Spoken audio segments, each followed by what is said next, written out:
أما المضموم، الحرف المضموم، فننطق الحرف ونتبعه بضمة هي واو قصيرة. لما أقول مثلا قل أعوذ، انظروا إلى الشفتين، قل أعوذ، صوت لو طولته لو مططته فسوف يتولد منه واو.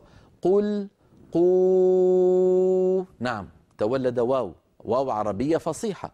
لكن لو قلت قل كما ينطق، كما حتى أنا هكذا كنت أنطق قبل أن يعلمني أساتذتي جزاهم الله خيرا. لو قلت قل، تعالوا نطول هذا الصوت، قو، هذه الأو ليست من كلام العرب. العرب لا تقول أو، العرب تقول أو هذه بالإنجليزية الأو المدورة ليست موجودة عندنا في العربية. الموجود أو. قالوا أو، يعادلها بالإنجليزية دبل أو، مثلا بيقولوا فود بمعنى يعني طعام، فود دبل أو. وبالفرنسية يعادلها بالفرنسية أو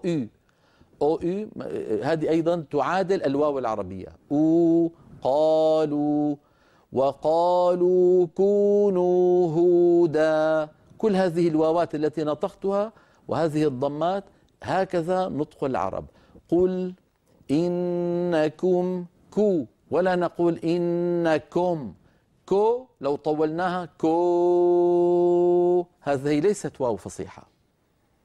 إذن هذا مقياس، هذا ميزان من خلاله أستطيع أن أعرف الضمة الصحيحة الفصيحة من الضمة التي خالطها ألف، أو خالطتها بالأحرى فتحة، عفوا خالطتها فتحة.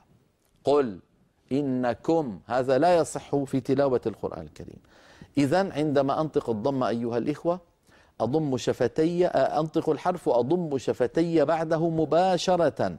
نعم، قل كم إنكم، وهكذا قيسوا عليه. ننتقل إلى الصورة التي تلي ذلك.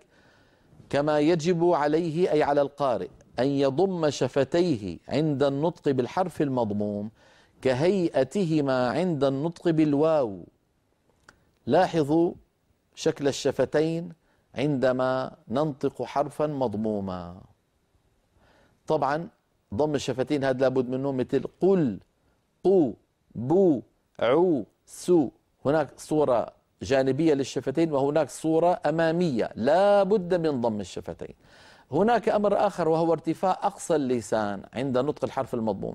هذا أمر موجود لكنني ليس ثمة ضرورة أن نؤكد عليه. لماذا؟ لأنه يحدث تلقائيا. إذا نطقنا قلنا قولوا وقالوا كونوا هودا، نجد بأن الشفتين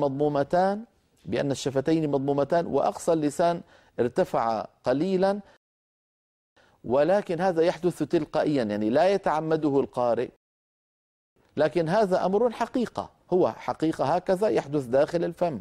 فإن قلنا يرتفع أقصى اللسان خير وبركة، وإن لم نقل فلا مانع. لماذا؟ لأن هذا الأمر يحدث بشكل تلقائي. أما الأمر الذي نؤكد عليه فهو ضم الشفتين كالشكل الذي أمامنا. لا بد من ضم الشفتين، لا بد من ضم الشفتين.